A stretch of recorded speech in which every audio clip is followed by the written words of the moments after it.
Hey, what's going on guys? Josh from Forever Young here, and today we're going to make like a kind of sitting down motivational video. We haven't made one in ages, and just before we start, yes, I have changed my look, I've changed my hair, and I've shaved my facial hair a little. But let's not focus on that, let's focus on what we're here today to do. Lifetime in repeat.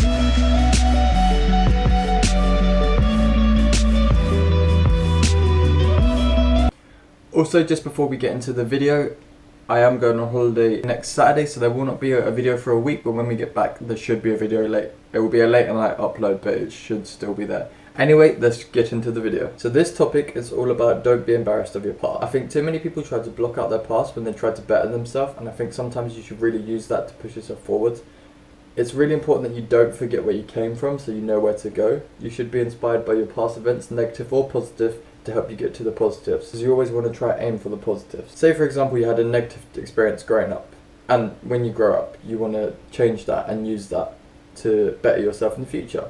You take that, you remember the feelings it gave you, and then when you're going towards your new target of bettering yourself from that particular event, you just use that to help you to go to that. And I think the problem is that too many people try to forget about their past, and don't forget about your past, guys.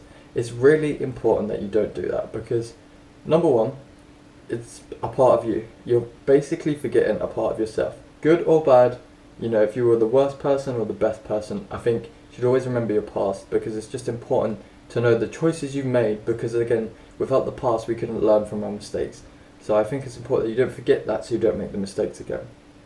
Number two, our past tells us a lot about where we're going. When people try to predict the future, they generally look at history. That's what a lot of historians do, so I'm told. So I think you can do the same thing for your goals. If you can kind of see where you went wrong before, like I said, learn from your past, you can kind of get to that goal where you're looking for there. And I think it's important that you do that in order to really see that your goals is possible and that you've made real change. And that leads us on to number three, measuring success. You can't measure success without a comparison of what you had before. And I'm not saying that what you had before is bad, but if you do want to change it, you're going to need to remember the before. If it was positive and you're going to an even greater standard of positive, that's fine, but if it was negative and you want to go to positive, that's even more important. Both ways you're going to need the past, because, I don't know, say you want to be in the NBA, and when you started, you had no faith, you wasn't really concentrated, dedicated, you didn't train when you needed to do, you didn't eat right, you know, you didn't do any of that, and you got nowhere. Like, you're not where you want to be in this past. This is the past here. Then we talk about the future and we set the goals. The present is here, so we're setting the goals for the future. We're going to look at the past and we're going to see what we've done wrong. We're going to see why we weren't where we wanted to be in the past and what we can do to make us where we want to be in the future. And for example, if you want to be in the NBA in the future, all you have to do is look at the past. You say, okay, alright, I didn't train, I didn't eat right, I wasn't dedicated, I didn't have the focus, and I didn't have the motivation. So what do I have to do? I have to get the motivation, get the training, get the focus, eat right, and I'm one step closer to my goals. So that's why the past is really important, guys, because I don't think it's given enough credit for helping people achieve their dreams. Like, people that have really negative pasts, they generally go on to do great things, because they've seen the worst times that they could be. They've hit rock bottom, and it's all up from there. It's an upwards mountain from there. And so when you hit rock bottom, I'm not saying you guys have hit rock bottom, I'm just saying if you've been through tough times, then you can use that as a big powerful energy to get to where you want to be.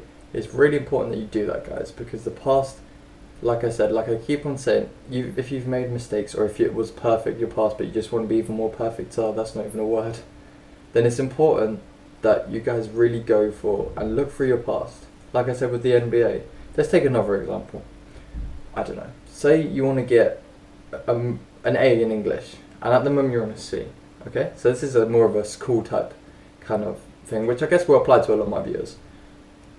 You got the C, maybe you studied, but you didn't study as well as you could have, you didn't do past papers, and maybe whatever this is, whatever that. I think it's important to see, like I said, we look at the past and we look to the future. Don't dwell on the past. I'm not saying dwell on the past and say I'm always going to be this past person is going to own me and I'm never going to move forward from there, because that's not a good image. I'm saying use the past, I got the C, to get the A. Do you know what I'm saying, guys? So do everything you did in the past and correct the mistakes to get to your future, because that will result in the best future for you guys. And that's all I want for my viewers. Peace out, guys, hope you enjoyed, and I'll see you in 2 weeks. There'll be a vlog of the holiday. Peace out, guys. But I still find solace when you say that